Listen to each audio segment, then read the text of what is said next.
ئەم چەند ڕۆژێک پێوێستا بیستمانەکە و زەوانەیە ئەمە برێتەوە ئەم مەجموعە فەلاحی کە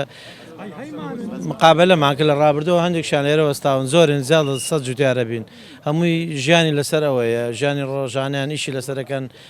باخی بەربوومیانێ مرەشەمانێ بیرمانەیە بەڕاستی ئێستا بە شێوەیەکی ناکاوێن بیستمانکە و زەوانە دراوەتەوە بەرهێن کە بیباتەوە بەڵام ئێمە ڕازی نین لەبەرەوە بشێوی ژیانمان لەسەری ئەو زەویانەوە ئێستا خۆتزان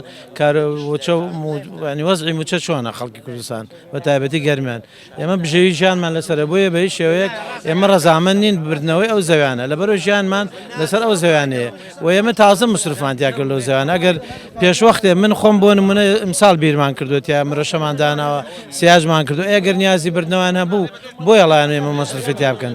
زیاد لە دەفتەرمان تیا سەرف کردو هەر خۆم من بەتەنیا خۆمەڵێم ئەو جوتیارانیتر ناڵێم ئەوانش ئیشی مەسروفی تری زۆر بۆیە داواکەین لە جەنابی سەرۆکی حکوومەت جێگیری سەرۆکی حکوومەت بەڕێوەبەری سەرپەرشای ئیدارەی گەرمیان ئەم بڕیارە هەڵبەشێنێتەوە بۆ ئێمە و زەویانە بۆ مافی خۆمانەوە بە کەس نەدرێ بە هیچ وەبەرهێنەرێک.